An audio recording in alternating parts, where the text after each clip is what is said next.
우리 하나님 말씀 열왕기하 2장 19절로 22절 말씀입니다. 구약성경 562면 열왕기하 2장 19절로 22절 찾으신 줄 알고 다같이 시작. 그 성읍 사람들이 엘리사에게 말하되 우리 주인께서 보시는 자와 같이 이 성읍에 위치는 좋으나 물이 나쁨으로 토산이 익지 못하고 떨어지나이다. 엘리사가 이르되 새 그릇에 소금을 담아 내게로 가져오라 하매 곧 가져온지라.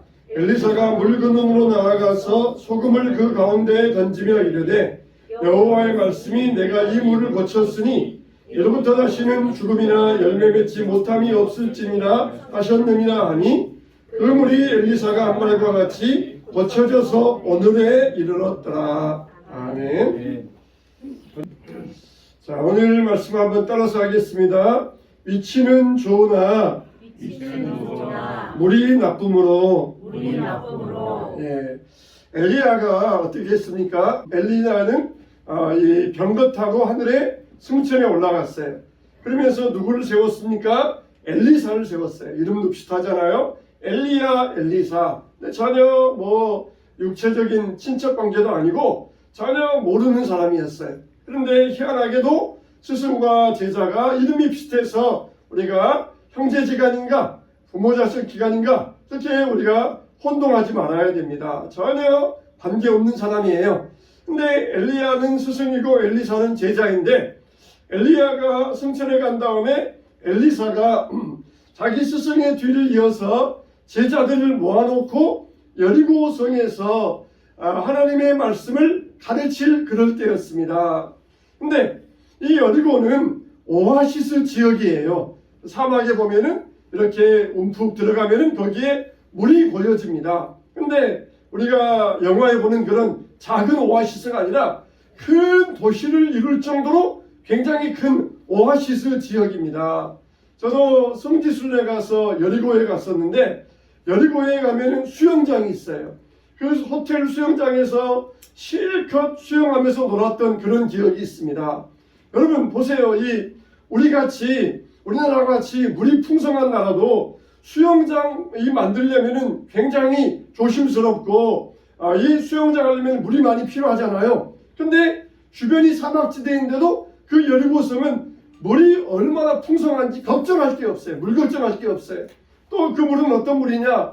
이 모래에서 흘러나온 물이니까 굉장히 정화되어 가지고 아주 깨끗한 물입니다. 저 위에서 모래를 통하여서 흘러 나와 가지고 거기에 고여 있기 때문에 아주 깨끗한 물이에요. 이거는 그냥 먹어도 좋을 정도로 그런 아주 깨끗한 물입니다. 그런 깨끗한 물에서 여름에 수영하면서 하는 이 추억이 지금도 남아 있는데 이 여리고는 오아시스 지역으로서 그렇게 이 아름다운 지역이에요. 근데 이 여리고 지역이 원래부터 그런 것이 아닙니다. 엘리사 때만 해도 위치는 좋으나 물이 나쁨으로 이 과일을 심으면은 물이 안 좋으니까 과일이 떨어져 버리고 메말라 버려요. 물도 좋아야 농작물이 자라는데 물이 안 좋으니까 아무리 이 물을 부어주어도 이 식물이 메말라 버리고 열매를 맺지 못하였던 것입니다. 그래서 엘리사가 소금을 가져다가 이 물건원에 이 소금을 뿌렸을 때 그 물이 고쳐졌더라 그랬어요. 여러분 오늘날 이거는 우리 시대의 모습을 나타내주고 있습니다. 오늘날은 얼마나 풍성한 시대입니까? 얼마나 살기 좋은 시대입니까? 굶지 않고 얼마나 우리가 살기에 좋은 시대입니까? 그런데 이렇게 위치는 좋으나 살기에 풍성하고 살기에 행복하고 살아가는 데 지장이 없는 그런 시대가 되었으나 물이 나쁨으로 얼마나 우리가 이 좋은 위치 가운데 살지만은 물이 나쁨으로 소산이 떨어지고 열매가 맺지 아니하는 그런 시대와 같다는 것이에요. 가정적으로도 교회적으로도 얼마나 풍성한 시대입니까?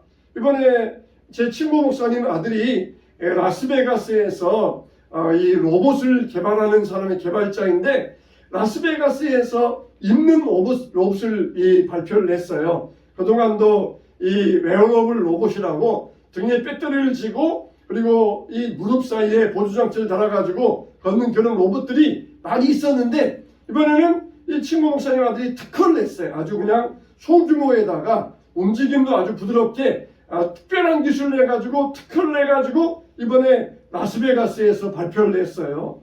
그러면은 이제 장애인이라든지 연세 많으신 분들, 이런 분들이 등 뒤에다가 조그마한 이 배터리를 쥐고 이 무릎을 다리로 연결해서 걸으면은 이게 보조장치가 되어가지고 걷는데 통증도 없고 아주 부드럽게 멀리 걸어갈 수 있는 그런 웨어러블 로봇을 발표했는데 참 얼마나 신기한 시대입니까? 앞으로는 이제 무인 자동차 시대가 열려지게 될 것이에요. 우리가 그냥 목적지만 입력하면은 우리를 목적지까지 딱 데려다주는 그런 시대가 열려지게 될 것입니다.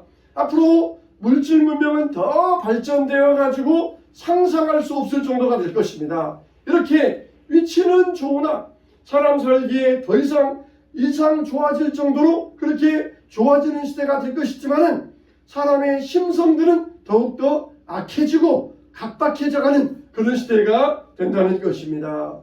정말 미국과 유럽에서는 자녀들을 공립학교에 보낼 수 없다는 것이에요. 그래서 공립학교의 성적인 타락, 또 여러 가지 이 모습들, 그것 때문에 공립학교에 보내지 아니하고 집에서 그냥 가르치겠다, 홈스쿨 하겠다, 그런 일들이 많이 있어요. 이번에 이제 트럼프가 대통령에 대해서 좀 달라지겠지만은 그냥 아무나 나와가지고 나는 남자 하겠다, 나는 여자 하겠다, 그러면은 그냥 아무나 그냥 그래 너는 남자 해라, 여자 해라, 그렇게 해주었다는 것이에요. 근데 자기가 남자인데도 나는 여자야 그러면서 여자 목욕탕에 들어가고 여자 화장실에 들어가고 그러면은 얼마나 여자들이 깜짝 놀라겠습니까? 그런데도 그게 법적으로 아무런 하자가 없다는 것이, 왜냐하면 나는 남자가 아니라 나는 여자다 생각한다. 그래 너는 여자다, 여자 해라. 그러면 끝이라는 것이에요. 이렇게 위치는 좋으나 사람들이 살기에 물질 문명은 발전되어서 좋으나 그러나 정신 문명은 타락하여서 극을 달하고 있다는 그런 시대가 되어버렸어요. 그럴 때에 엘리사는 이런 문제를 어떻게 풀어갑니까? 정말 위치는 좋아요. 이 성읍이 위치는 좋지만은 물이 나쁨으로 솟아내리지 않는 이런 것을 어떻게 해결해 나가야 되겠습니까? 오늘날 이 시대 위치는 좋고 행복하고 사람들은 아주 즐겁게 살아가지만 그러나 타락이 점점 더 심해가는 이 시대에 우리는 이 시대를 어떻게 헤쳐나갈 수 있겠습니까? 저처럼 보니까 엘리사가 말하기를 새 그릇에 소금을 담아서 가져오라. 소금이라는 것은 뭡니까? 레위기에 보면은 모든 제사에 소금이 들어가야 된다 그랬어요. 여러분 우리가 음식에 소금이 들어가야 되잖아요. 근데 우리가 하나님 앞에 제물 드릴 때는 그 제물을 태워서 드립니다. 태워서 드릴 제물에 소금을 칠하는 것이에요. 우리가 보면은 언뜻 이해되지 않는 그런 이야기예요. 우리가 음식에 소금의 간을 맞춰야 되는 것처럼 제사와 제물을 드릴 때에도 반드시 소금을 칠하는 것입니다. 이 소금은 다른 것이 아니라 언약을 이야기해요. 에스겔서 보면은 나 여호와 앞에 받들어다가 제사장은 그 위에 소금을 쳐서 나 여호와께 번제로 드릴 것이며 태워서 드리는 제물에 소금을 쳐서 하나님께 제물로 드리라는 것입니다. 이렇게 정결 예식을 드리는데 소금을 가져다가 새 그릇에 담아서 드리라 그랬어요. 왜 하필이면 새 그릇입니까? 우리가 하나님께서 받으시는 그릇은 어떤 그릇이라고 했어요? 금그릇도 아니고 은그릇도 아니고 하나님이 받으시는 그릇은 깨끗한 그릇이라고 그랬어요. 깨끗한 그릇. 큰 집에는 금그릇도 있고 은그릇도 있고 나무그릇과 질그릇도 있지만 귀 쓰는 그릇은 어떤 그릇이냐? 깨끗한 그릇이라고 그랬습니다. 그러니까 지금 이 시대에 우리가 쓰임받는 그릇은 금그릇도 아니고 은그릇도 아니고 바로 이 깨끗한 그릇이라는 것입니다. 그냥 어떻게든지 서울만 가면 된다. 이게 오늘날의 가치관들이에요. 교회 청년들에게 물어보았습니다. 당신들의 제일의 가치관은 뭡니까? 그랬더니 경제예요. 두 번째는 뭡니까? 건강이에요. 세 번째는 뭡니까? 세 번째 비로소 신앙이라는 것이에요. 교회 다니는 청년들의 가치관이 그렇습니다. 첫째는 경제, 둘째는 건강, 셋째가서야 신앙. 오늘날에 사람들의 가치관은 경제입니다. 물질입니다. 5대 축복을 말씀드렸잖아요. 말씀의 복, 마음의 복, 가정의 복, 건강의 복, 경제의 복. 사탄의 5대 축복도 마찬가지. 말씀의 복, 마음의 복, 가정의 복, 그리고 건강과 경제. 사탄은 그러나 거꾸로 만듭니다. 정상적으로 말씀을 통하여서 마음의 복, 그리고 가정의 복, 건강의 복, 경제의 복을 주시는데 사탄은 거꾸로 경제의 복을 먼저 받아야 된다. 그 다음에 건강이다. 그러면서 이 신앙생활 하는데 사탄은 거꾸로 우리에게 축복을 약속합니다. 여러분, 우리에게 있어서 우리의 가치관은 뭐가 되어야 되겠습니까? 하나님 앞에서 올바른 삶을 살겠다. 이게 우리의 가치관이 되어야 돼요. 그래서 다윗도 죽으면서 자기 솔로몬에게, 아들 솔로몬에게 유언을 남기기를, 여호와께서 내일에 대하여 말씀하시기를 네가 마음을 삼가 성품을 다하고 진실히 행하면은 하나님께서 우리 가정에 왕위의 대를 끊어지지 않게 하시겠다. 이렇게 약속해 주셨다는 것이에요. 다윗이 솔로몬에게 제1의 가치관으로 심어준 것이 뭡니까? 내가 하나님 앞에서 정직히 행하면, 진실하게 행하면 하나님께서 우리 가정을 축복해 주시고 왕위를 끊어지지 않게 하여 주실 것이다. 그렇게 유언으로 남겨주었던 거예요. 열심히 노력해서 돈 많이 벌어라, 금과 은을 많이 모아라. 그게 아니라 네가 정직히 행하면 하나님께서 우리 가정에 왕위를 끊어지지 않게 하여 주시겠다. 그게 약속의 말씀이라는 것이. 여러분들은 죽으면서 자녀들에게 어떤 유언을 남길 수 있겠습니까? 성공해라, 출세해라, 높은 자리에 올라가고 권력 잡아라. 그런 유언을 남기겠습니까? 아니면은 하나님 앞에서 정직히 행하면은 하나님께서 너와 너의 자녀들 다 책임져 주시고 복을 주실 것이다. 이런 유언을 남기실 수 있게 되시기를 주님의 이름으로 축원합니다. 이렇게 다윗은 자기 인생을 돌아보면서 하나님께서 어떤 그릇을 쓰시느냐? 바로 깨끗한 그릇을 쓰신다는 것을 다윗은 철저히 깨달았던 것이에요. 악인의 제사는 여호와께서 미워하셔도 정직한 자의 기도는 그가 기뻐하신다 그랬습니다. 여러분, 새 그릇에 소금을 담아 오너라. 하나님의 언약의 말씀, 이것을 어디에 담아야 돼요? 깨끗한 그릇에 담아야 돼요. 하나님의 언약의 말씀이 어디에 담깁니까? 깨끗한 그릇에 담기게 되어 있습니다. 여러분, 젖소가 젖을 먹으면은 뭐가 나와요? 젖이 우유가 나옵니다. 젖소가 물을 마시면은 그 물로 뭘 만들어요? 우유를 만들어요. 반면에 독사가 물을 마시면은 독사는 물을 마시면은 그걸로 뭘 만듭니까? 독을 만들어냅니다.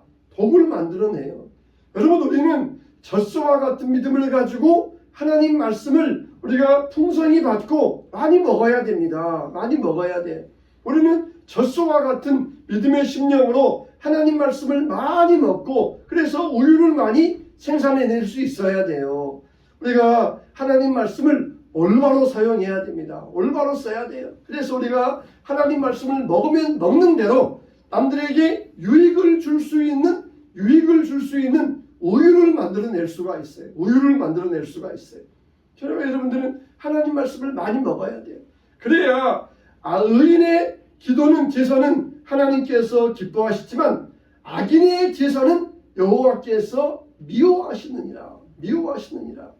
독사가 물을 마시면 독을 만들어내요. 여러분, 이단자들 중에 보세요. 정명석, 이 사람이 성경을 많이 안 읽었을까요? 이 사람에게 현혹된 사람 보면은 성경 박사님이 계시다. 우리 거기 가서 성경 배우자. 그렇게 하면서 이단 사이비로 정명석에게로 이끌어 갔다는 거예요. 이만희에게도 거기 가면은 무료 성경 공부해준다. 성경을 아주 잘 가르쳐준다. 그러면서 성경 공부하자고 끌어갔다는 것이. 이 사람들은 악인들, 독사들이에요. 이 성경을 자기들 입맛대로 바꾼 자들입니다. 우리가 성경에 우리를 맞춰야 되는데 자기에다가 성경을 맞춰가지고 자기 입맛에 자기에 맞는 것만 골라가지고 사람들에게 독을 먹인 거예요. 여러분, 우리는 이런 독을 먹으면 안 됩니다. 우리는 정말 젖소와 같이 하나님의 귀한 양식의 말씀을 먹으면 우리는 남들에게 유익을 주는 오유를 생산해낼 수가 있어요. 악인도 제사 드린다고 그랬어요.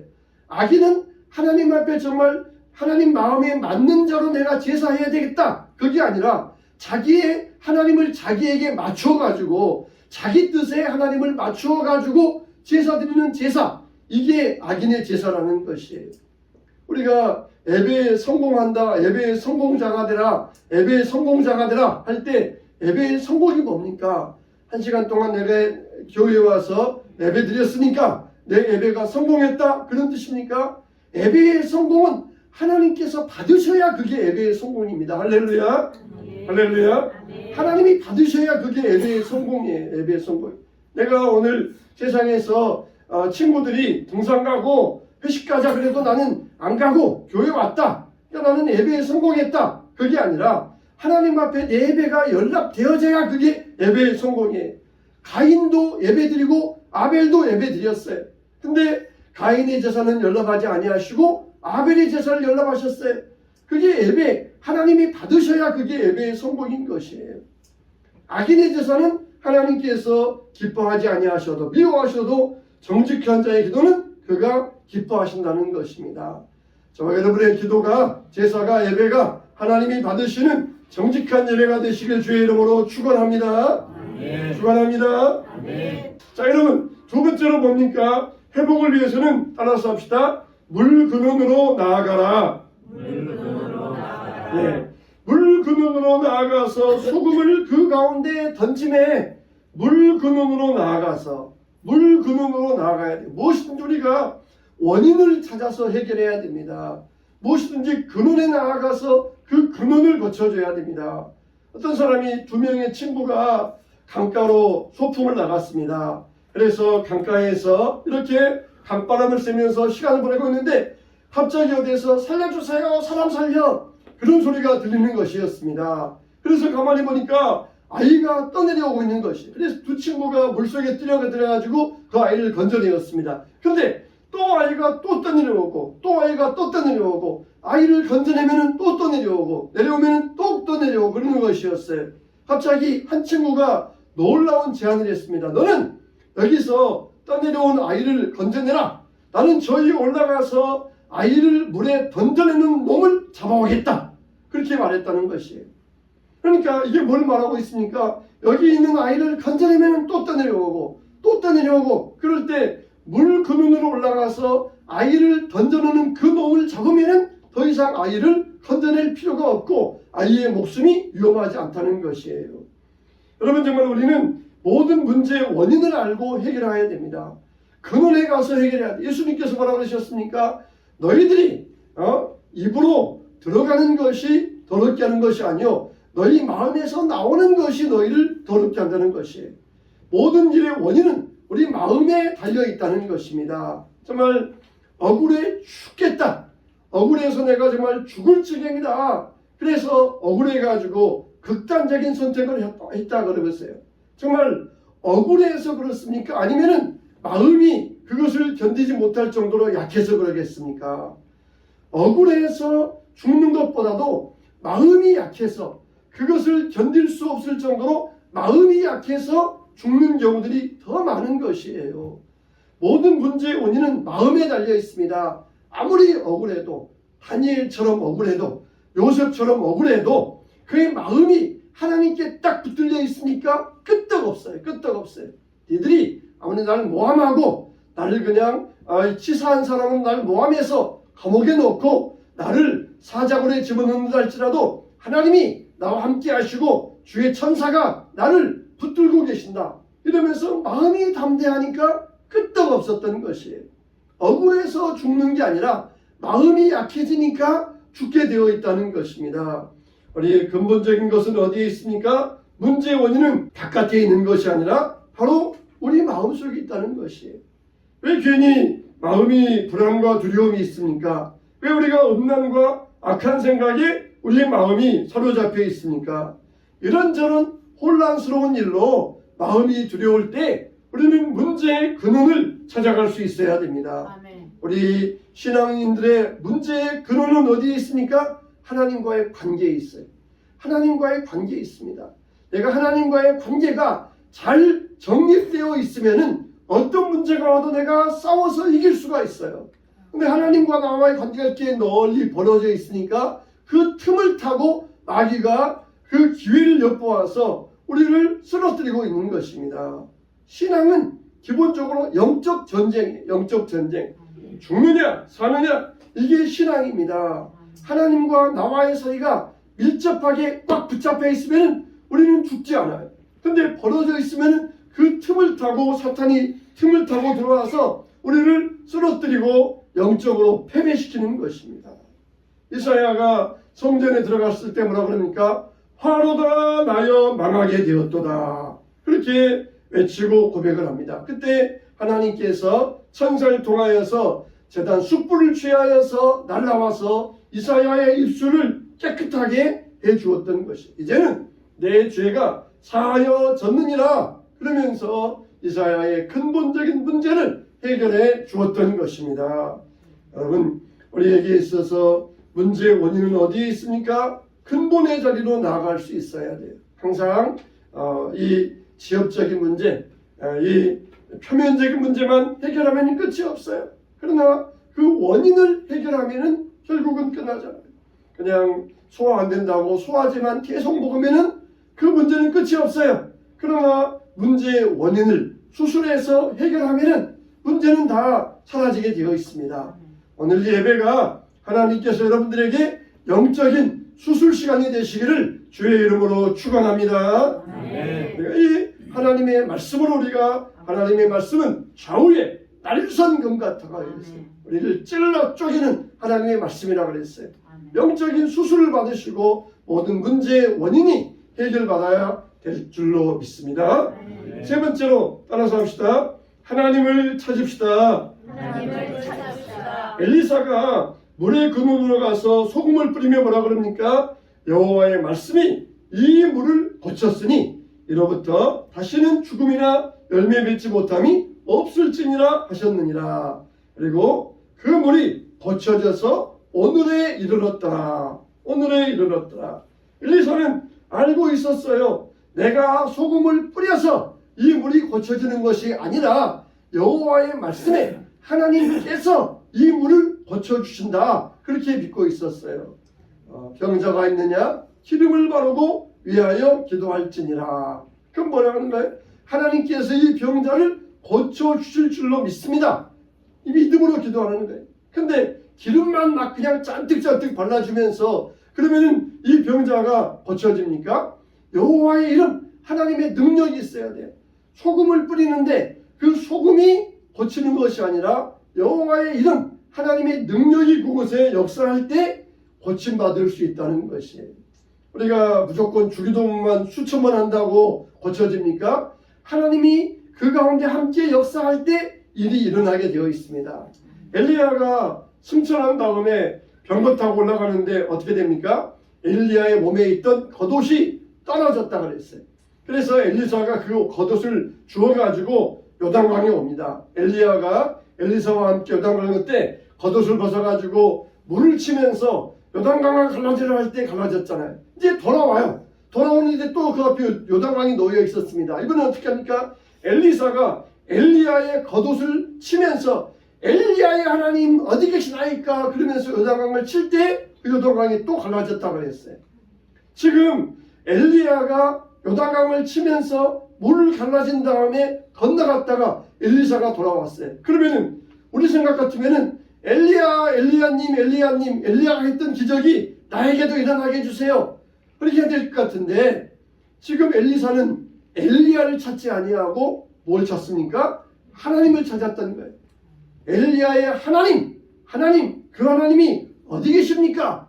나에게도 이런 기적과 능력을 보여주시옵소서. 그럴 때 그 요단강이 갈라졌더라는 것이에요.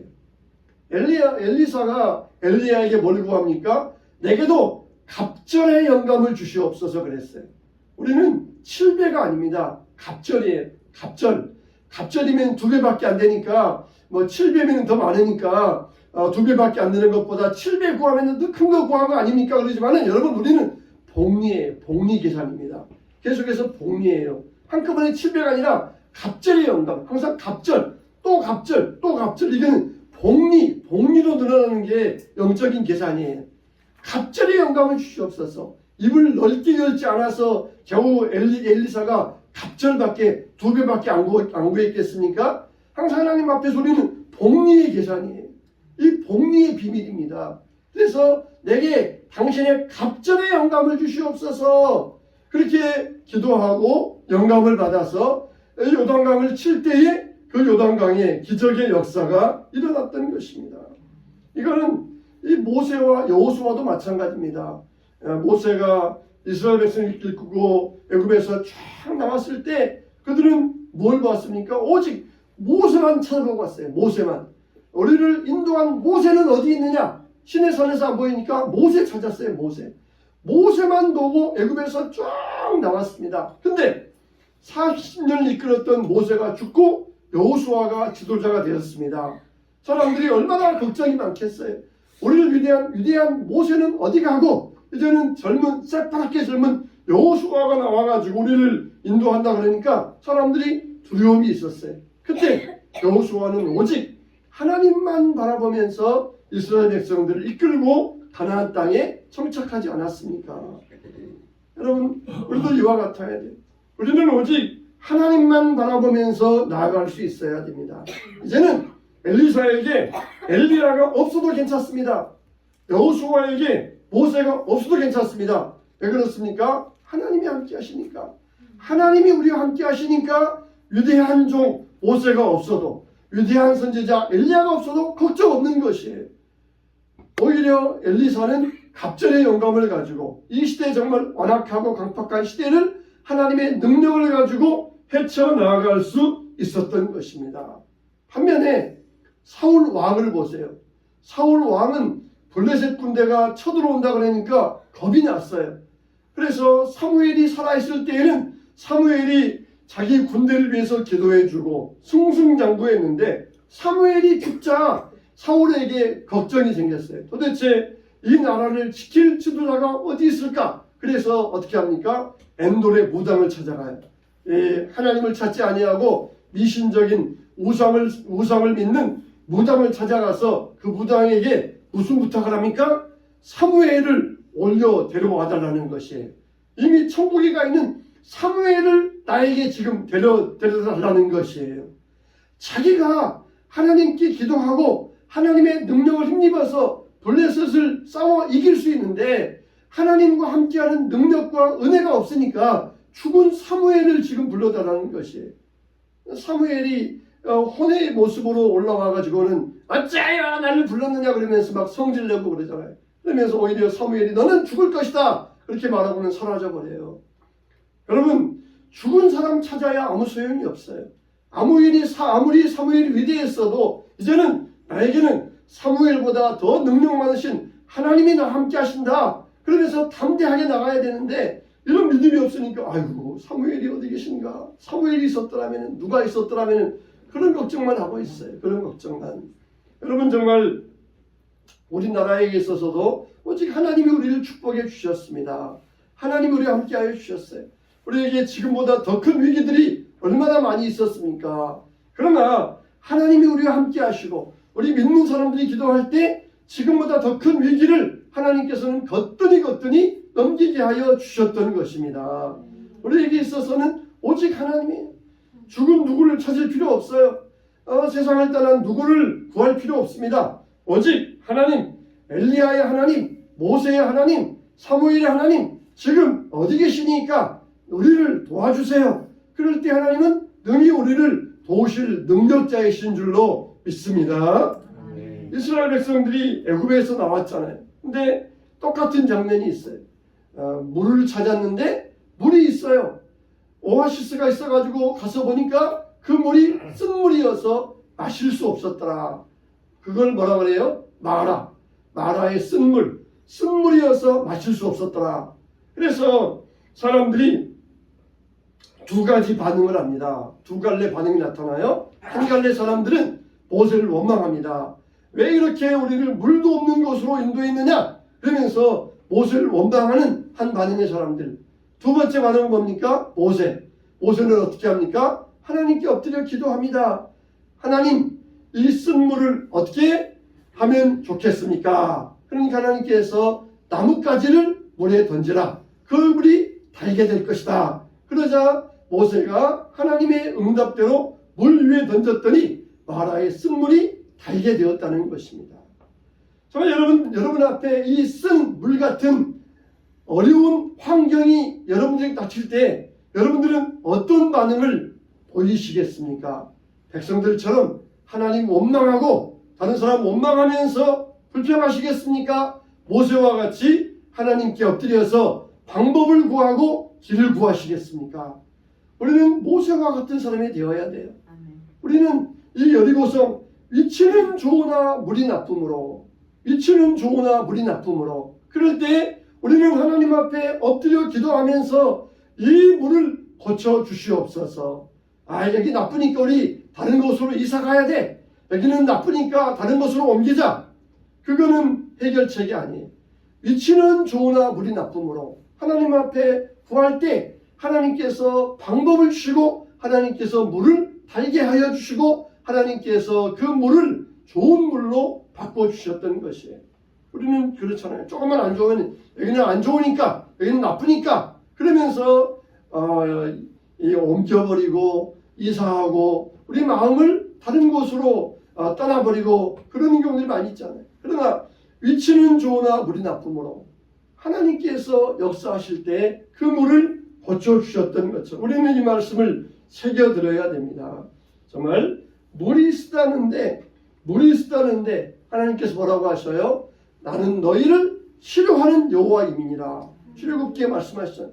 물이 쓰다는데 나는 너희를 치료하는 하나님이라. 그게 무슨 엉뚱한 말씀입니까? 물이 쓰다면은 이 물을 단물로 변화시켜 주겠다 해야 되는데 나는 너희를 치료하는 여호와임이니라. 하나님 말씀을 깊이 새겨 듣지 않는 사람들은 하나님 말씀이 다 엉뚱한 말씀처럼 들립니다. 나와 상관없고 나와는 거리가 멀고 하나님 말씀이 굉장히 엉뚱한 말씀처럼 들려요. 그런데 하나님께서는 그 마라의 쓴물만 변화시켜 주시는 것이 목적이 아니라 우리의 모든 삶, 우리의 마음의 상태까지 우리의 육신의 회복까지 치료하시길 하나님은 원하고 계신다는 것이에요. 단순히 우리의 환경만 우리가 있는 모든 위치만 바꿔주는 것이 하나님의 목적이 아니라 우리의 모든 마음 상태의 원인까지 우리의 모든 상태를 바꿔주시고 우리의 육신까지를 하나님은 치료하기 원하신다는 것이에요. 그러니까 우리가 문제가 생기면은 어떻습니까? 두려워하지 마세요. 오히려 그 문제 때문에 하나님은 다른 일들까지 해결해 주시는 것이에요. 해결해 주시는 정말 그래요. 그 문제 하나 때문에 내가 엉뚱하게 있었는데 문제가 딱 생겼어요. 그러면 그 문제도 해결해 주시고 내가 그동안 고민하고 어려웠던 그 근본적인 일까지 해결해 주시고 여러분 얼마나 좋습니까? 내가 몸이 아파서 병원에 입원했는데 하나님 정말 왜 내가 이렇게 몸이 아파야 됩니까? 아파야 됩니까? 고쳐주세요. 했더니 하나님께서 내 몸도 고쳐주시고 우리 가족까지 구원해 주신 거예요. 남편이 그동안 안 믿었는데 그것 때문에 하나님 믿고 돌아오는 그런 역사가 일어나요. 평상시에 내가 남편 믿게 해주세요 기도했는데 내가 몸이 아프게 되어서 왜 남편은 안 믿고 몸까지 아픕니까? 고쳐주세요 했더니 내 몸도 고쳐주시고 남편도 믿게 하시고 이게 하나님의 역사예요. 나는 너를 치료하는 여호와다. 너의 몸도 치료하고 내가 너의 가정도 치료하고 내가 너의 사업도 치료하는 여호와다. 치료하는 하나님이다. 그걸 여기에서 분명히 보여주시는 것입니다. 우리는 문제 생겼다 그래서 걱정하지 마시고 야 이거 따라서 나에게 어떤 좋은 일이 생길 것인가. 말이 집을 나가서 걱정했더니 다른 암말을 데리고 왔다는 거 아니겠습니까? 이게 전화위복이 아니겠어요? 이 신앙인들에게 이런 역사가 일어나요. 하나님께서 저 여러분들에게 나는 너를 치료하는 여호와임이니라. 나는 너의 삶을 치료하는 여호와임이니라.